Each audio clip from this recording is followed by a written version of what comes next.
வணக்கம் வணக்கம் வணக்கம். இப்போ நம்ம டிமாண்டி காலனி படத்தோட ஷார்ட்டஸ்ட் ரிவ்யூ தான் பார்க்க போறோம். இந்த படத்தோட கதை என்ன, பிரியா பவானி சங்கர் அவங்க ஹஸ்பண்டோட ஸ்பிரிட்டை தேடி ஒரு ஆக்டிவிட்டி பண்றாங்க.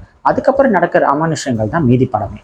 பெர்ஃபார்மன்ஸ் படி பார்த்தீங்கன்னா அருள்நிதி அண்ட் பிரியா பவானி சங்கர் ரெண்டு பேருமே போட்டி போட்டு மிரட்டெல்லாம் நடிச்சிருக்காங்க அப்படின்னு சொல்லலாம். இதுல ஒரு ஸ்டெப் எக்ஸ்ட்ராவா பிரியா பவானி சங்கரோட ஆக்டிங் த்ரூ அவுட்டா ரொம்பவே நல்லா இருக்கு. படத்துல வர மற்ற கேரக்டர்ஸும் அவங்களுக்கு கொடுத்த பெர்ஃபார்மன்ஸை கரெக்டா பண்ணிருக்காங்க. இந்த படத்தோட ஒரு மிகப்பெரிய பாசிட்டிவ் என்னன்னு பாத்தீங்கன்னா சாம் சியோஸோட மியூசிக் தான். இவர் எந்த ஃப்ரேமே விடாம எல்லா ஃப்ரேம்லயும் சூப்பரா த்ரில்லிங்கா மியூசிக் நமக்கு கொடுத்துருக்காரு.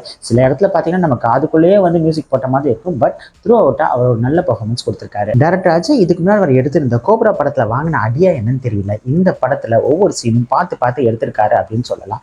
ரொம்பவே வித்தியாசமான ஒரு ஹாலிவுட் லெவல்ல ஒரு ஸ்கிரீன் பிளேவை கொண்டு போயிருக்காரு. லாஜிக்கெல்லாம் சுத்தமா மறந்த சீன்ஸ் படத்துல நிறையவே இருக்கு. பட் எங்கேஜிங்கா ஸ்கிரீன் பிளே எடுத்துட்டு போறதுனால படம் பார்த்துட்டு இருக்கும்போது அதை கொஞ்சம் நம்ம லைட்டா மறக்கடிச்சிருது. படம் பார்த்து முடிச்சதுக்கு அப்புறம் தான் நமக்கு தெரியுது, ஆனா ஆமா இல்ல இது ஏன்டா இப்படி பண்ணானுங்கன்னு நமக்கு தோணுது. ஃபர்ஸ்ட் ஹாஃப் கொஞ்சம் ஸ்லோவா ஸ்டார்ட் பண்ணி டிராகிங்கா இருந்தாலும் பட் இன்ட்ரெஸ்டிங்கா எடுத்துட்டு போறாங்க.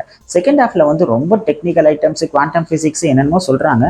அது கொஞ்சம் புரியறது கஷ்டமா இருந்தாலும் கிளைமேக்ஸ்ல சில லாஜிக் அத்துமீறல்கள்லாம் வச்சிருந்தாலும் இந்த இன்ட்ரெஸ்டிங்கான ஸ்கிரீன் பிளே அதை எல்லாத்தையும் காப்பாத்திருது. இது யாருக்கான படம் அப்படின்னு பாத்தீங்கன்னா ஹாரர் மூவி லவர்ஸ்க்கு இது ஒரு டெக்னிக்கலி ஸ்ட்ராங்கான அபோவ் ஆவரேஜ் படமா இருக்கும். நார்மல் ஆடியன்ஸ்க்கு அங்கங்க சில லாஜிக் அத்துமீறல்கள் இருந்தாலும் இது ஒரு மிரட்டலான ஹாரர் மூவியா அமையும். ஃபேமிலி ஆடியன்ஸ்க்கு அவங்க சொல்ற சில பல டெக்னிக்கல் ஐட்டம்ஸ் புரியாட்டியும் கண்டிப்பா இது ஒரு ஒன் டைம் வாட்சபிள் மூவியா அவங்களுக்கு இருக்கும். பட் பார்த்து மெச்சூர் குழந்தைங்களை கூட்டிட்டு போங்க. ஓவராலா இந்த டிமாண்டி காலனி ஃபர்ஸ்ட் பார்ட்டோட பெட்டரா இருக்கிற செகண்ட் சீக்வல் பார்ட்டா அமைஞ்சிருக்கு. லாஜிக் எல்லாம் மறந்து ஒரு நல்ல சவுண்ட் சிஸ்டம் இருக்கிற தியேட்டர்ல இந்த படத்தை பார்த்தீங்கன்னா ஒரு மிரட்டலான எக்ஸ்பீரியன்ஸ் உங்களுக்கு கொடுக்கும்.